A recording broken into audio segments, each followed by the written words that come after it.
Yes, I'm very glad to be here and to see such smiling faces. I am here because two people are not here. First of all, Johnny Vianney. He is the reason why we are here. He is the South African musician from Duncan Village in East London who left South Africa at the age of 17 because he could not play music with the people he liked to play music with. And so the whole band left for Europe, for Switzerland, where they had an immense impact. And the other person, Johnny, died in 1986, and this is when Jazz Against Apartheid started. And the other person who is not here today is Jürgen Leinhaus. He will turn 85 in 2 days. I know, I don't know anything. I know he would have smiled seeing you kids entering the room, because this is exactly what he wants with this music, Jazz Against Apartheid, that started in 86 for almost 40 years now, almost every year in Germany. Last year, for the very first time in South Africa, in East London, at the Eastern Cape in Duncan Village. Someone said to me when I was at the Art Gompo Center, and it was pouring down with rain. Raining, raining, raining, raining. And I was smiling, and he looked at me and he said, someone who smiles has just put seeds in the ground. And this is exactly what's happening. With this music, I think Johnny himself put seeds in the ground, and we see them grow. We see them grow with your presence here. Hosting it.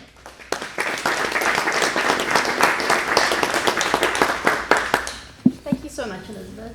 And we are really excited to see all the young faces. I hope that you learned something, and after our presenters, we'll have a discussion. So think of some questions while our panelists are speaking. Our first speaker is Professor Christopher Dull. He works in Berlin and Copenhagen as a theoretician in urban design and architecture, as a musician, a composer, and an artist. Let me introduce Professor Christopher Dull. We are so excited to have him here today. Thank you so much. I'm also super happy to be here. And 15 minutes is very short. And normally, because I'm asked to bring music and architecture together a little bit, I will try.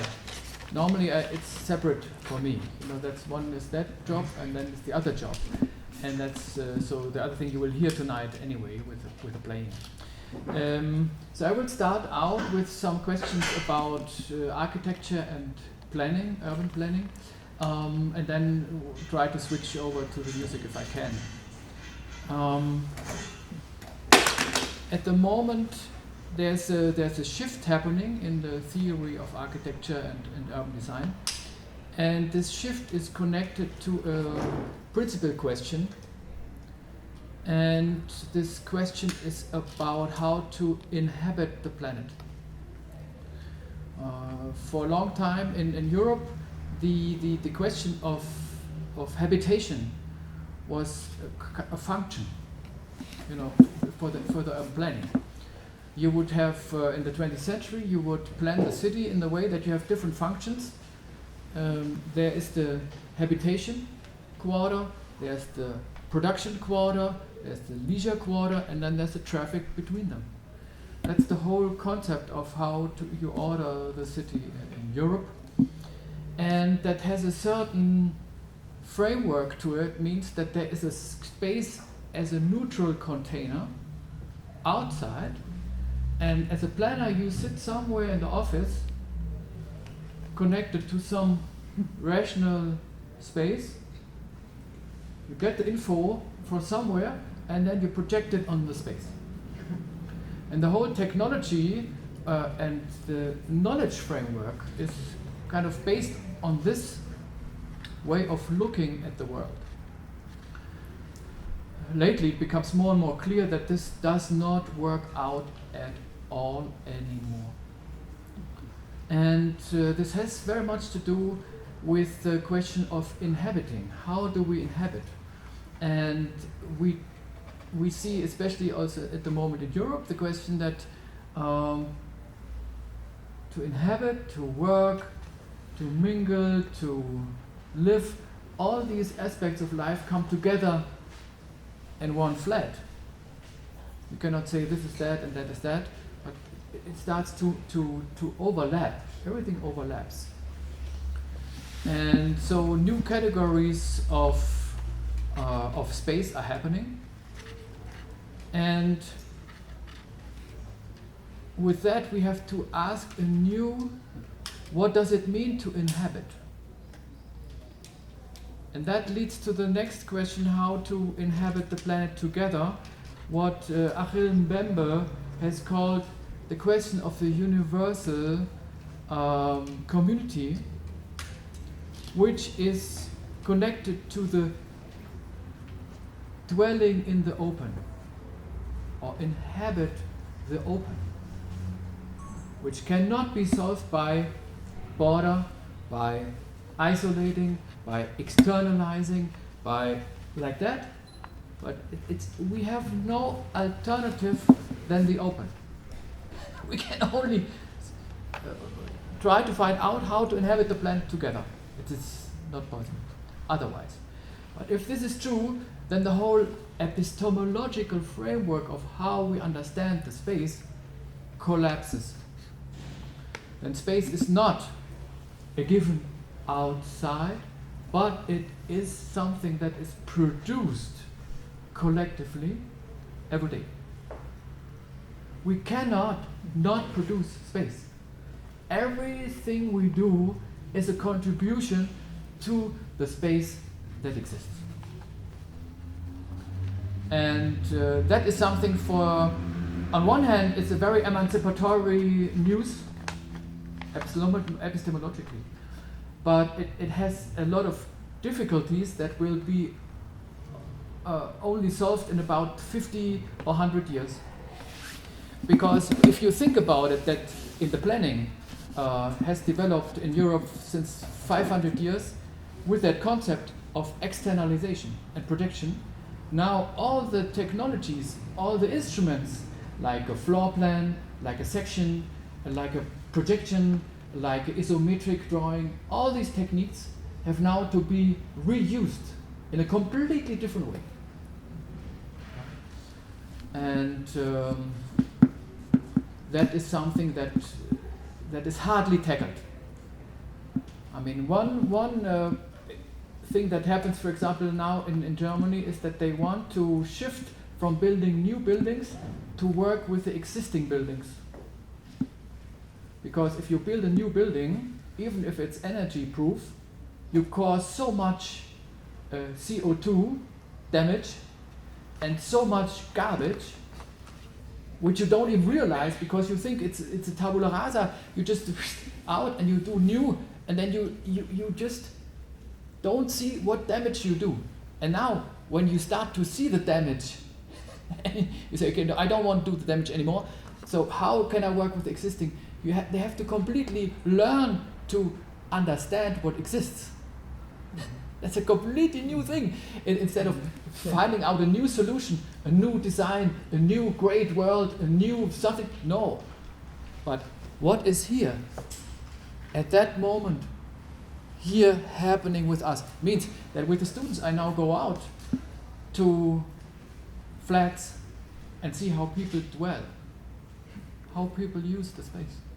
I go to the kindergarten, I go to the playground, I go to the street, I go to the kiosk around the corner.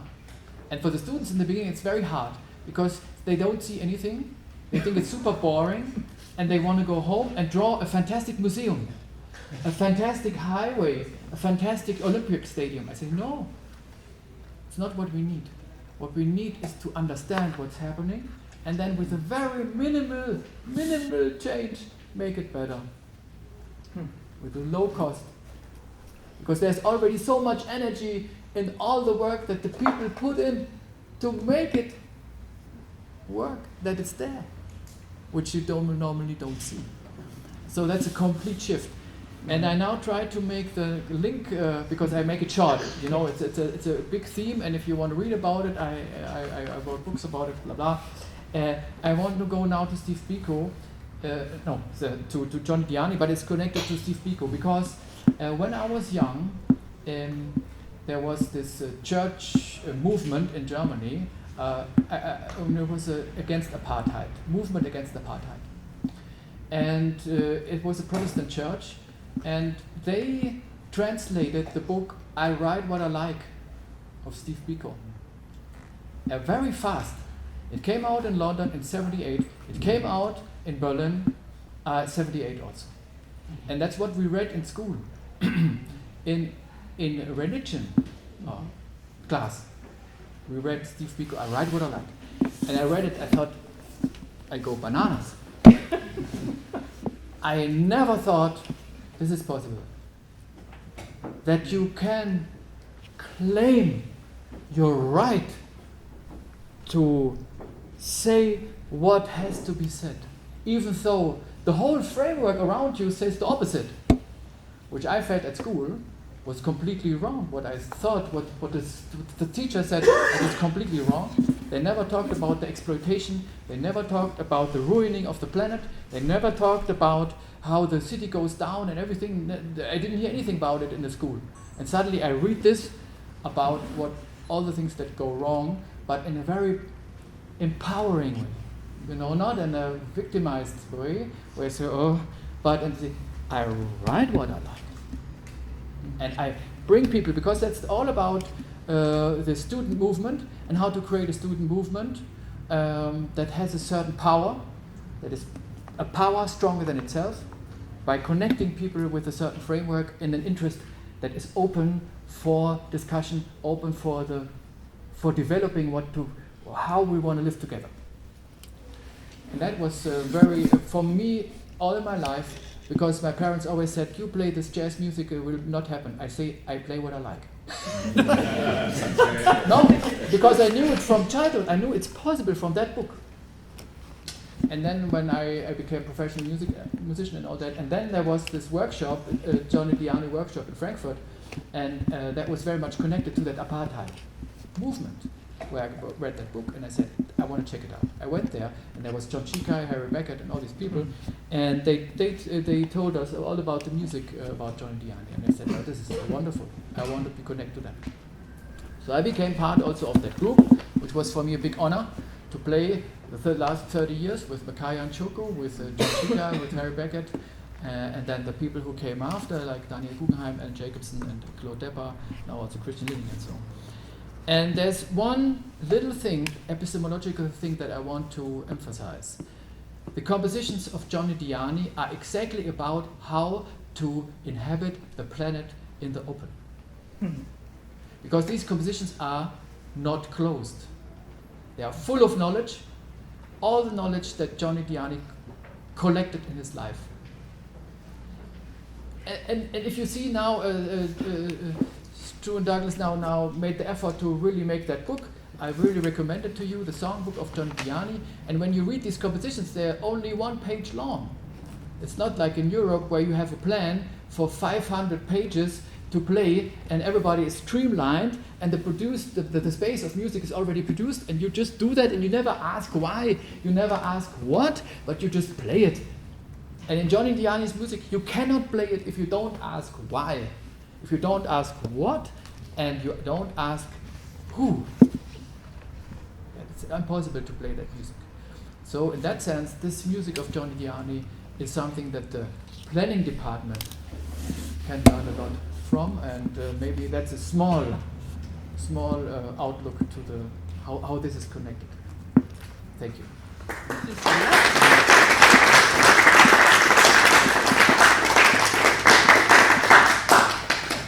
Thank you, Christopher. That was absolutely fascinating and amazing to see those two worlds come together.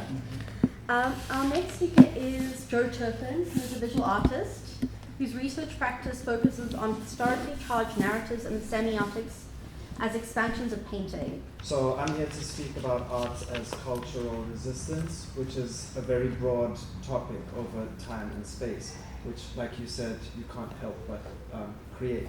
So I want to speak about 3 specific times in history, the first being the Holocaust, the Nazi genocide in Europe, the second being apartheid here in South Africa, and the third being our contemporary moment and my own work and what that does. And I want to start by talking about 3 artists who were Jewish. One was French, the other 2 were German. Claude Cahun was in Paris, and Claude was a genderqueer Jewish artist, and mainly Claude's work was very performative in photography, in performance. So Claude was taking a lot of self-portraits. But she became active in the resistance against the Nazis. Once they invaded Paris, she would distribute flyers educating people on Nazi anti-Semitism.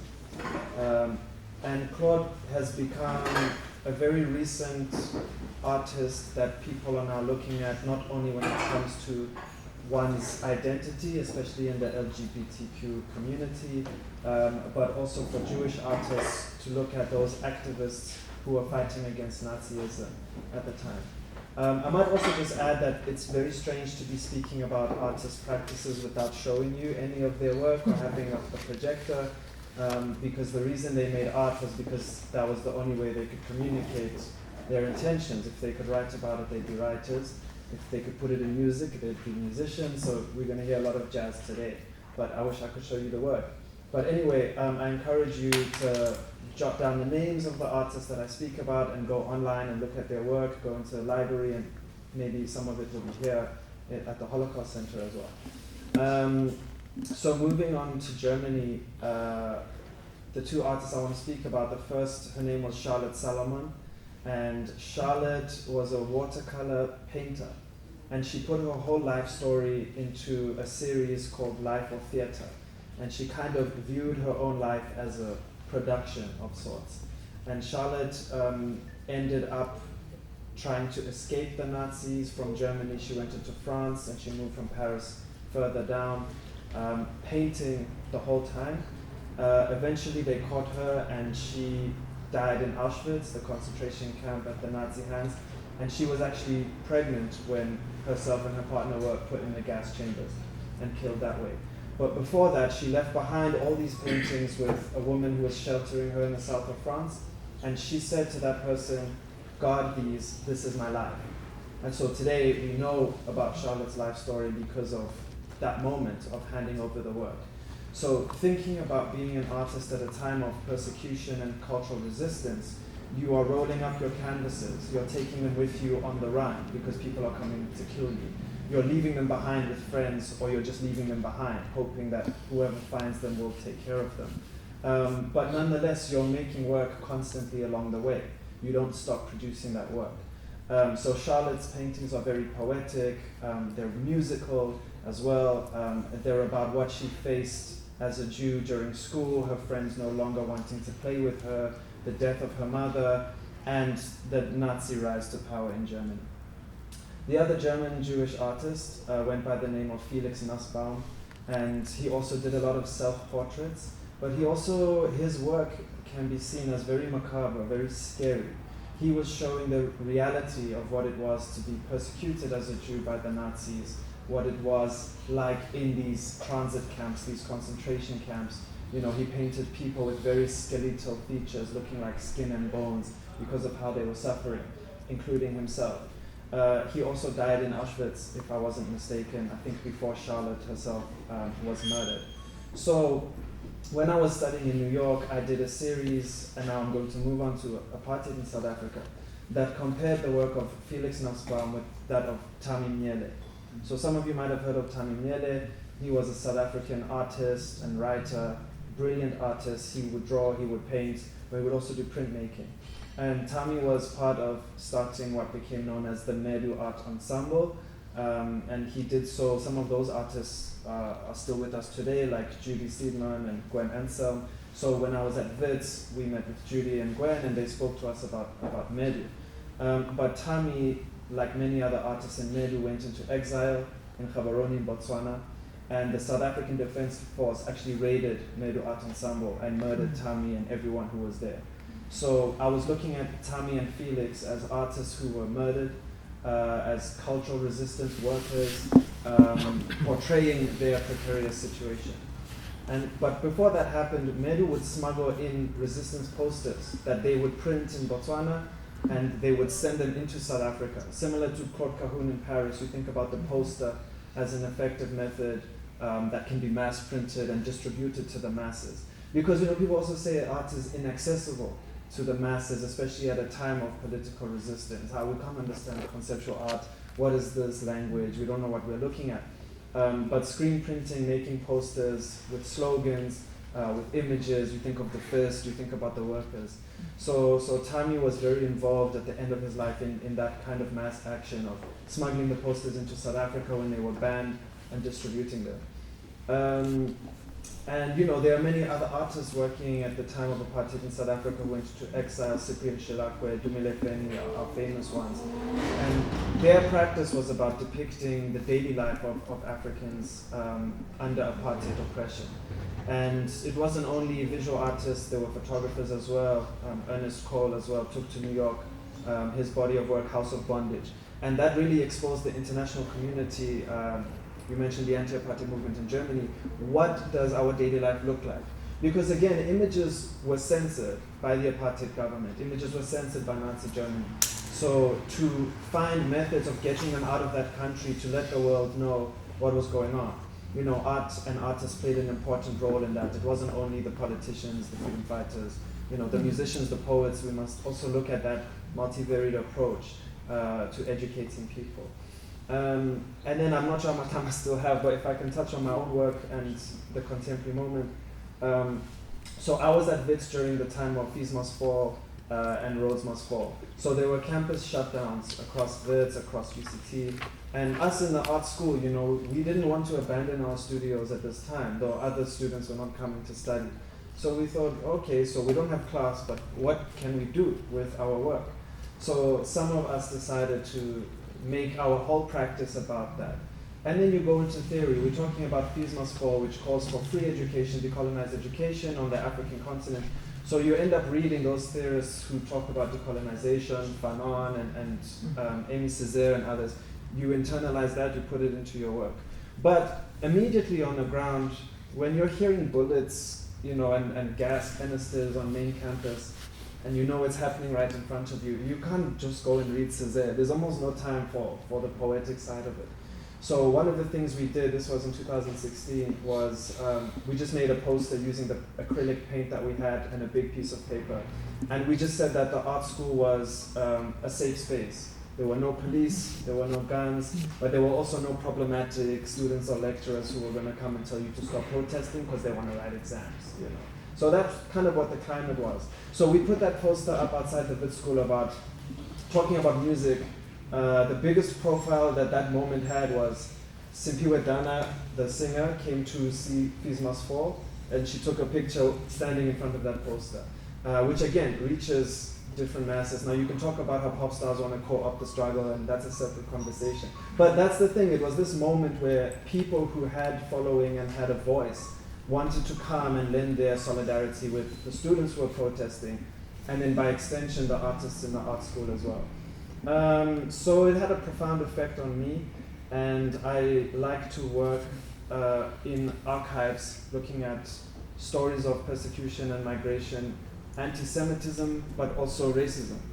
And that's doing so reflexively, looking at the past to tell a story, to educate us going forward. What went wrong, what happened, and how can we learn from it? And just using art as one of the many tools in order to do that. And then the last thing I'll say about art as cultural resistance, you think about right now what's happening in the war with Israel-Palestine. Some of those colors of the Palestinian flag, red, black, green, they are banned in some places. In Israel, you can't display it. I think in America, there's certain places where it's censored, Germany as well. So what the artists do to circumvent that, I'm sure you've seen the image of the watermelon slice nowadays. Because why? The watermelon is the same color. It's red, black, and green, but you can't censor the watermelon. You're going to ban the watermelon from the supermarket? No. So again, the artists, they find ways to represent symbolically what it is they're trying to talk about. You think about music in South Africa, that song, We Miss You, Manielo, where are you? It's because they couldn't say Mandela. But when you listen to it quickly, no, you hear Mandela, right?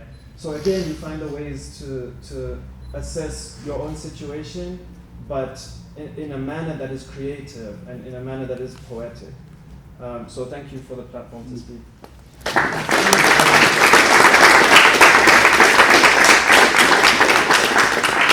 Thank you so much for that, Joe. That was an amazing way to put the three together. So our final speaker is Nduduzi Ntuli. Okay, so I've been asked, again I'll try and do it in 15 minutes, it's not a very long time, but I've been asked to speak about cultural resistance in 20th century genocides. And I thought maybe just as a start, I'll frame, there are two case studies of genocide that I'll speak about in terms of this topic. Obviously the Holocaust, we are in a Holocaust and Genocide Center, and then I'll speak about the 1994 genocide in Rwanda. So those are the two case studies. But I thought before I start, I just want to read a definition of what a genocide is. What is the definition of genocide? So obviously I took this from the United Nations. So it's the selective mass murder intended to destroy in whole or in part national, ethnic, religious, or racial group. So that's what we refer to as a genocide. That's the definition that we have. Some people find it problematic, but that's what we are working with. And then just to read a definition of the Holocaust. So we say it's the deliberate, systematic, planned murder of the Jews of Europe between 1933 to 1945, although it really happens during the Second World War, but we have to look at the entire 12 years of the history, and then 6 million Jewish people were killed. So because I'm noticing that there are quite a few young people in the audience who perhaps don't have as much knowledge about these histories. So I thought it was interesting just to read the definitions. So I'll frame my talk in three ways in terms of cultural resistance in the genocides that took place in the 20th century. I'll start with education. And to unpack this theme of how education was used as a tool during the Holocaust in particular, I want to tell a story of a woman called Irene Glass. So Irene Glass was born in 1931 in Poland in a city called Lodz. And in 1939, when the Second World War started, so when the Nazis invaded Poland, she was 8 years old. And then a year later, the Warsaw Ghetto. So Warsaw City is the capital city of Poland. And then in 1940, the Nazis turned this into a ghetto. And so she and her family were then moved into this ghetto. And something interesting was happening in this ghetto, is that the education system towards Jewish children was forbidden. So Jewish children were not allowed to be educated. So some families and some individuals would start education classes underground, clandestine classes for children. And one of those families that participated in these classes was Irene Glass's family. So they would send, so I'll just read a quote from her. And I'm reading all of this from our catalog. It's called Portraits of Survival. And you can get this online. If you go to our website, you can get all of these stories of survival from different survivors. And so she says, quote, "My mother managed to arrange with a teacher in the ghetto for me to have lessons. And there were about 5 or 6 children in the group, and we used to go every morning to a certain flat and be taught the basics. And we were told that if there's a knock on the door, or if we hear somebody coming, we must quickly hide the books and put them under the bed, because Jewish children are not allowed to learn." So we could look at this act of educating children in the ghetto, Jewish children in the ghetto, as an act with the risk of being murdered if they were caught, as an act or as a form of cultural resistance. So there are many ways of resisting during the Holocaust, and this is just one of them. And especially considering that the risk, if you were caught, was murder to educate children. So I thought I would start with that as a way of cultural resistance. Even in South Africa, even though apartheid is not defined as a genocide, but there were instances where you would find teachers would teach mathematics, proper mathematics, to children, but underground, in secret, because there was a certain level of education that was afforded to black students compared to white students. And then I want to also speak about, so Joe in a way touched about art in terms of using art as cultural resistance. So I won't speak too much about art because you've already spoken so much about it, but I just want to touch on a very small exhibition that we have downstairs, and it looks at the Theresienstadt ghetto. So Theresienstadt ghetto was located in a town called Exile in the Czech Republic. So this existed from 1941 till 1944. And so there were many, many children in this particular ghetto. And some of the teachers thought, how do we help children get through this? It's difficult enough for us as adults, but how do we support the children through the Holocaust? And so two teachers that I would like to mention in particular that stand out. So there was a man called, I'll tell you now, Walter Eisinger, and another teacher called Friedel Dicker Brandis. So the two of them inspired the children to start a secret magazine called Vedam magazine. So Vedam is translated as We Lead. So this is the ghetto, and somehow they managed to smuggle in papers and crayons and color cookies, and they said to the children, whatever you notice, whatever you're feeling, if you can draw, draw. If you are good with words, write stories. If you can write poetry, write poetry. But all to express yourself, your sense of self, and also what's happening around you. So this magazine was run completely by the boys. So it was a group of young boys who edited, produced the magazine, and distributed the magazine around the ghetto. The exhibition is just by the door. So if you go downstairs in the foyer of the building, you can see the Theresienstadt children's art drawings exhibition downstairs. And again, as a way of using art as a form of resistance, because had the Nazis discovered this magazine and these boys and what they were doing, they would have been murdered and the magazine would have been shut down. So again, you can see that as a tool or as a form of cultural resistance. Because one of the things that the Nazis or any perpetrator during any genocide tries to do is to dehumanize their victims and to dehumanize their sense of who they are and what is expected of them. So this was a very, very powerful way to resist using art.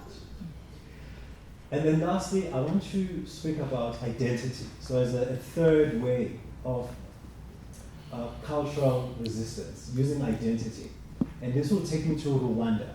So the genocide in Rwanda, just to sort of read what it was, it's defined as the deliberate, intentional, and systematic mass killing of the Tutsi population in Rwanda.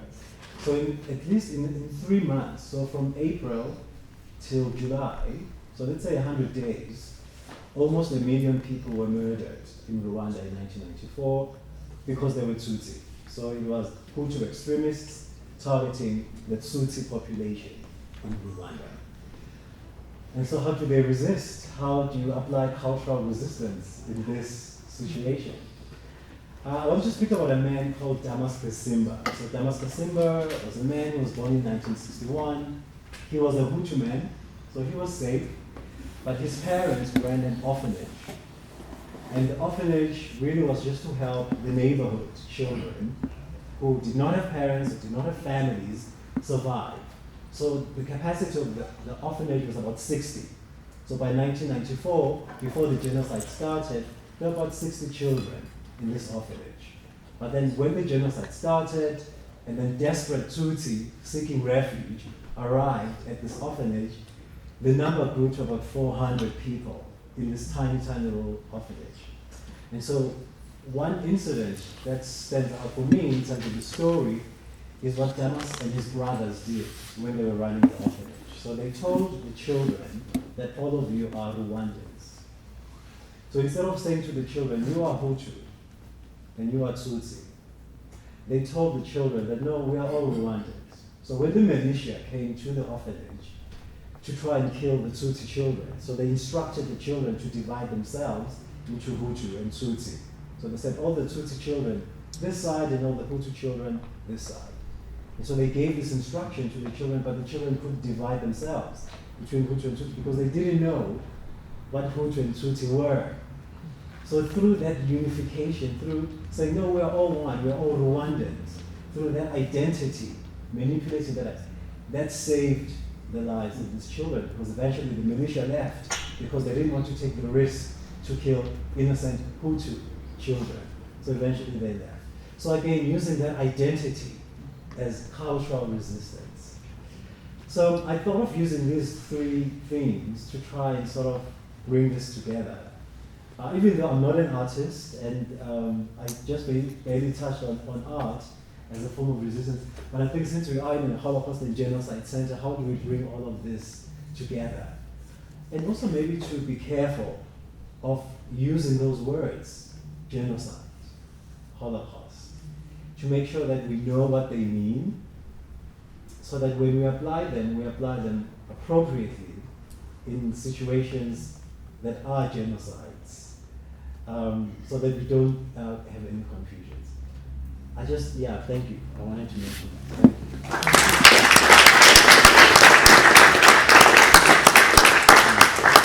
Thank you so much.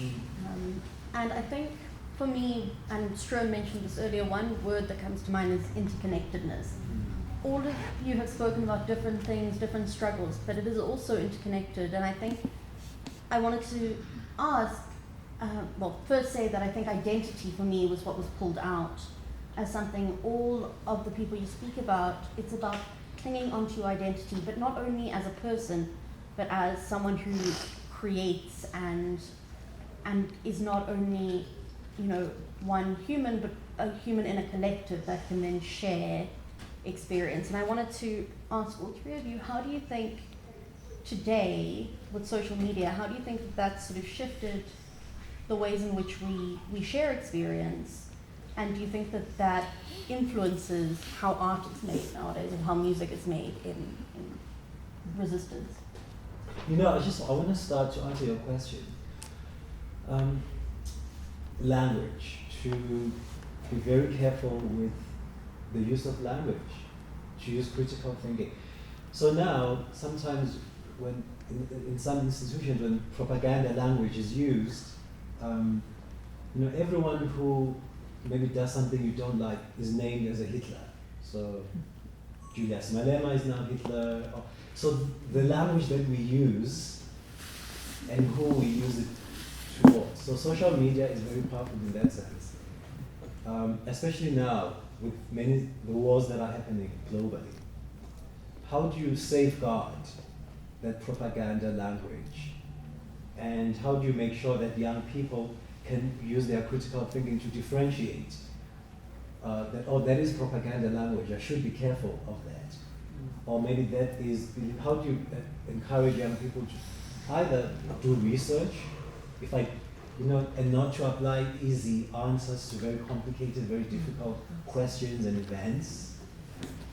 So to interrogate the use of language. And it's a very complicated thing with social media because there's so much out there. But also just want to touch on spaces like this, so we are a Holocaust and Genocide Center, but we're also an education center and a space of dialogue. So spaces also can become forms of resistance, and especially education spaces in terms of propaganda language and applying terms appropriately. So spaces like these as well can be very, very useful. Just a quick answer to your question. I'm sure others will add. The work of Johnny Diani, okay, you see it in one page.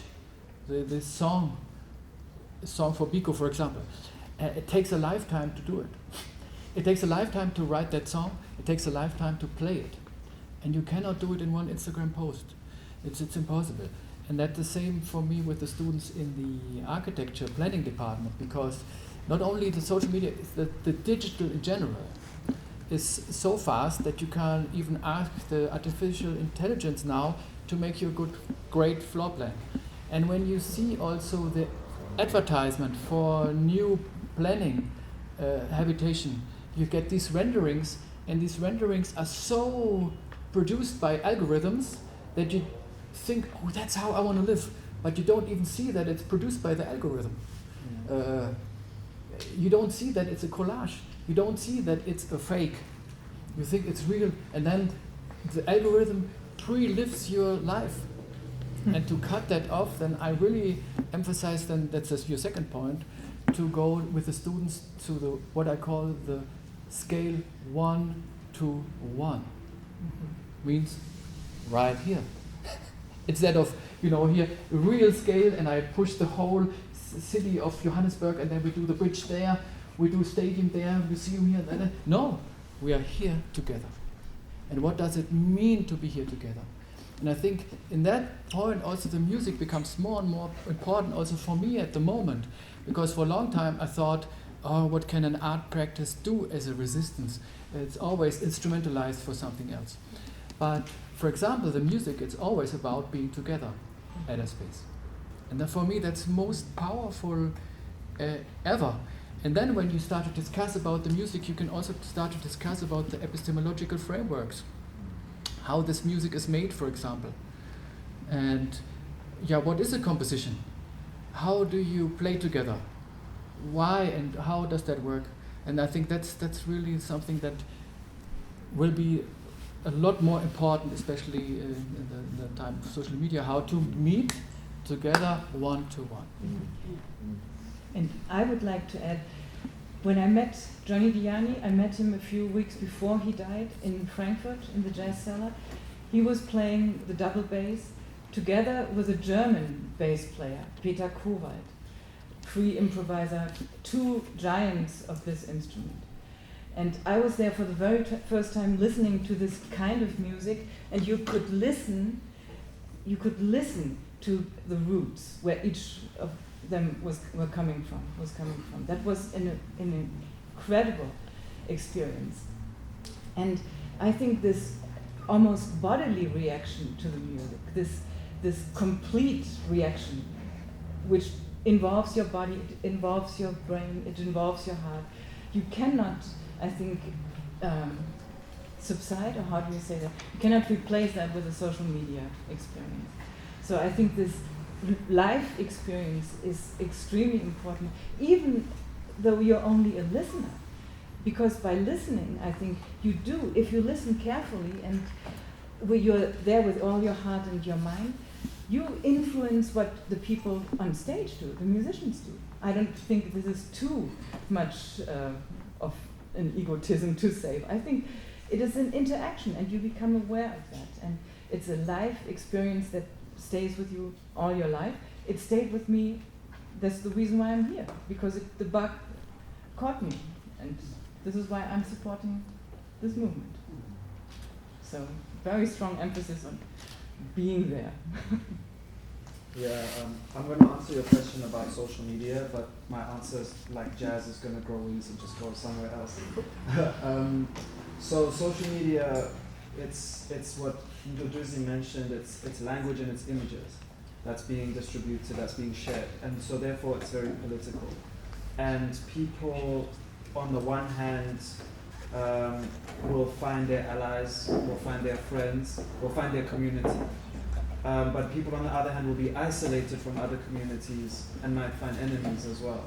And in as much as there's a potential for education, a lot of people now have become educated, have become aware about the geopolitics, about the conflicts, about the wars, learning their history in order to understand it, which might not have happened if it wasn't for social media. These conflicts used to just really affect the people that had a dog in the fight.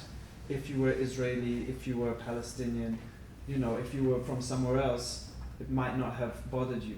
As much as today, where a lot more people can show solidarity with oppressed groups that previously were unable to have that awareness. So it's a quicker way of sharing some very important news. But at the same time, there's a potential for miseducation, for propaganda, for bias to circulate as well. So it's just about being really critical, being aware, don't believe everything that you see, question it, and get involved in a conversation. But it also reminds me about the potential, I know I've spoken a lot about artists using their voice for cultural resistance, but sometimes an artist needs to put their brush down. right? So there's a lot of artists I follow around the world who, since October 7th, have not been able to share work or make work at all. They just don't feel like they can. And that reminds me of the American Jewish philosopher Theodor Adorno, who said, you can't make poetry after Auschwitz. By poetry, he meant art and music and beautiful writing. How can you do that? We know what has happened. 9 million people, 6 million Jews, you know, Auschwitz, a death factory, a corpse factory, that's what it was. It was producing dead bodies on a mass scale. This calamity of humanity has happened. And he's talking specifically about the Holocaust, but you can look at the transatlantic slave trade, you can look at what happened in at the time was Belgian Congo. Millions of people. How can you create something beautiful after that? Like, we shouldn't, because humanity has showed it how bad it can become. It's shown its true face. And in order to make something beautiful, to paint a flower, does that do a disservice to all of those people that were murdered? You know, how can we go on living life like this? We should mourn them all the time. So in South Africa, as democracy was approaching and at apartheid's end, Albie Sachs, who became the Constitutional Court judge, he proposed artists should stop making work in South Africa for 5 years. Let the political transition happen, and then after 5 years we make art again. It never ended up happening because, of course, artists go to work in their studios and they want to talk about the contemporary moment. But his idea was that with our traumatic past, with the Truth and Reconciliation Commission, we go from making political resistance artwork, fighting apartheid. How does that immediately translate to criticizing the new government, or does it go to celebrating them? And so for him, that moment was really fraught, and we had to be careful. So it's interesting for us now to study that proposition. Should artists have put their brushes down at that time? What would that have meant for South African contemporary art? So similarly now with social media, artists who feel like they can't do anything, they can't post. Well, maybe in an Albie Sachs and Theodor Adorno way, we stop that in order to process our minds what's happening. It's very traumatic, and not everyone is on social media. I've seen a lot of people now, I'm taking a break off of Instagram, and they announce it to the world. They can't consume these terrifying images. And so I think at the moment what it comes down to is how you use social media. We should all have that option to choose, you know, including people in Palestine and Congo. If they have access to the technology, they should also be using that voice in a creative way, in a manner that lets us all know what's going on from our safe spaces. Actually, I wanted to think that's a very important point with Adorno, and it was very powerful in Germany after the war. And a lot of people then said it's very difficult now to do anything. And at the same time, Adorno was very strong about defending art. Defending art as a highly critical practice. Actually, for Adorno, art was the only possibility to create something right in the total wrong. Because it's part of the wrong, but at the same time it negates the wrong. So you have a way, talking about identity, to question your identity all the time.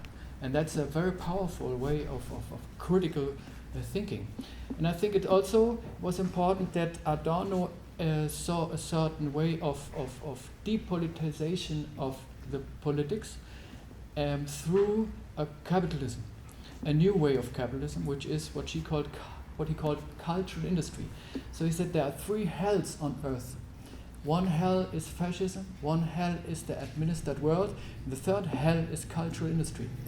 And I think it's important to acknowledge that social media is part of cultural industry. It's a capitalist framework. It's the whole epistemology of social media is a capitalist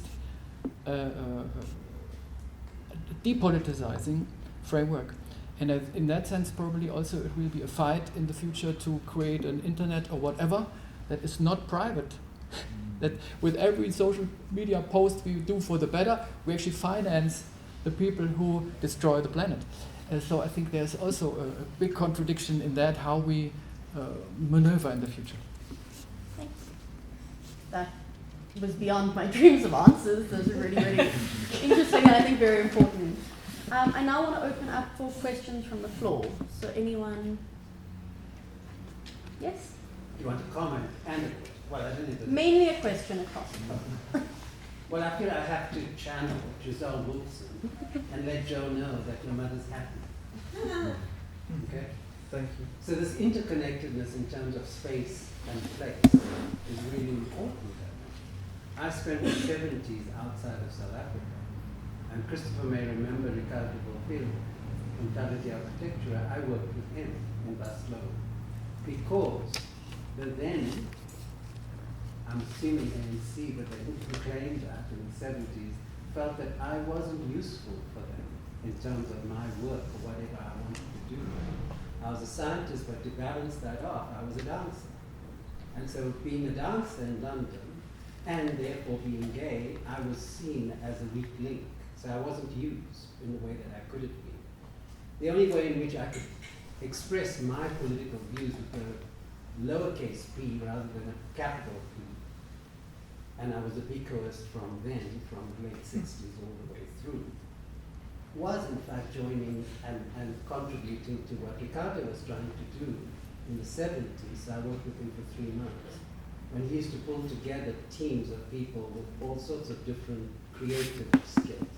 So there were artists as in visual artists, there were photographers, there were dancers, there were playwrights, so this whole concept of art is not just the paintbrush, it's so much more than that. I think it's really important. I didn't know, I didn't look up Jazz Against Apartheid. I just said, I'm responding and I'm coming.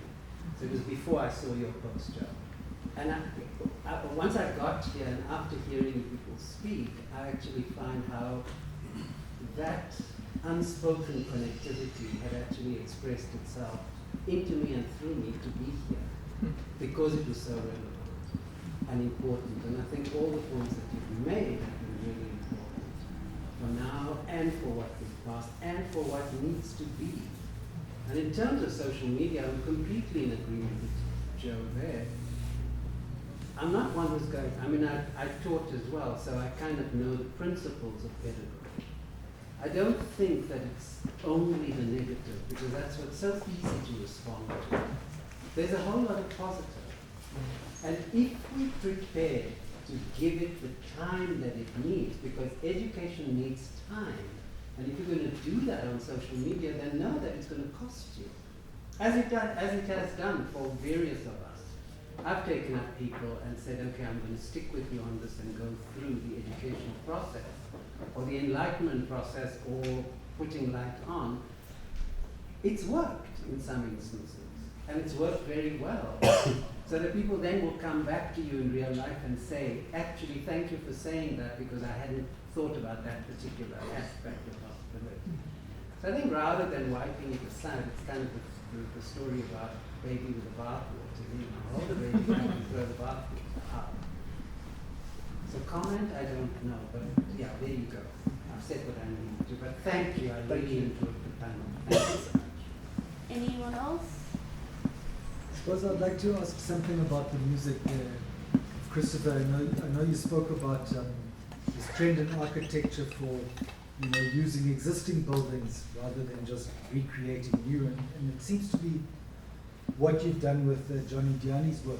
Mm-hmm. And funny enough, it's quite uncommon to find people that will be able to take a composer, an existing building, and be able to recreate it and find your own dreams and your own expressions through this work. So I would like to know how it's possible that that Diani's compositions have been able to work as a kind of structure that you've been able to recreate and create this harmony. Oh, this is something that I invite you so much to come out tonight at 5 o'clock, Yes. Afternoon, late afternoon, to hear that. Because that's a great thing, that every one of us has a different answer to that. And you will hear that while we play. So Lex has his answer to it, and Claude has his answer, and so everybody has a different answer to that. I give a very short description.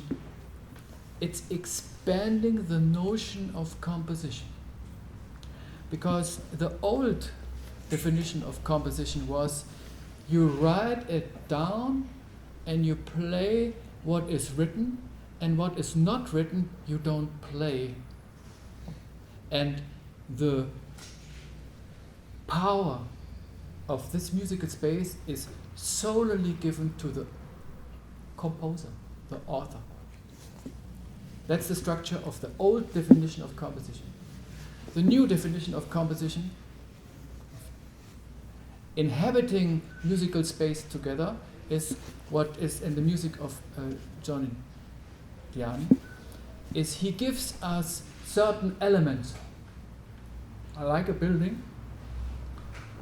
An element, can be a harmonic element, a melodic element, and a rhythmic element. And it's built in such an intelligent, highly intelligent fashion.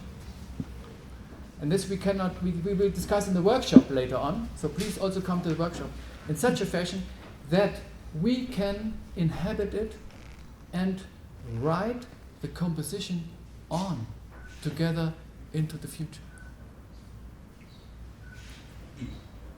And that's what I like.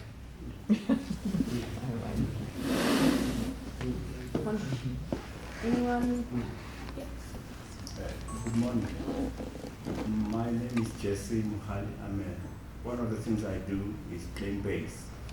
So you mentioned two things that I can relate with, directly or indirectly. And Tamimiel. A lot of South Africans don't know who Tami is. I was fortunate to know who Tami is because the bass I play belonged to Tami. So the bass survived together with the brother to one of the artists, the pastor, Levi. So in the house, when the SNDF bombed the attacked, they thought there were 4 people, only to find that there was a visitor. And the visitor was Levi Pasha, pianist. So he was the only survivor. And then later, and Tami was actually playing bass apart from painting. So I got to know about Tami, and then I had an opportunity to perform in Amsterdam. We stayed in Tami Miele's house. So now, the other thing, Ernest Kole, I happen to be fortunate to know about Ernest because I'm from Mamelodi. My brother was very close to Ernest. And then me and my brother, I think we are one of the few people who are still alive, who are in that book, House of Bondage. And it's a great book because if you think about it, it was produced, published in '66, right? But a lot of things that you see in the book, it's actually happening currently. You know, my family, Mohale, the story of my family is in that book. And then I still believe that even today, there are lots of Mohales that we see because not much has changed. You know, so that's what I wanted to say. Thank you. Thank you so much.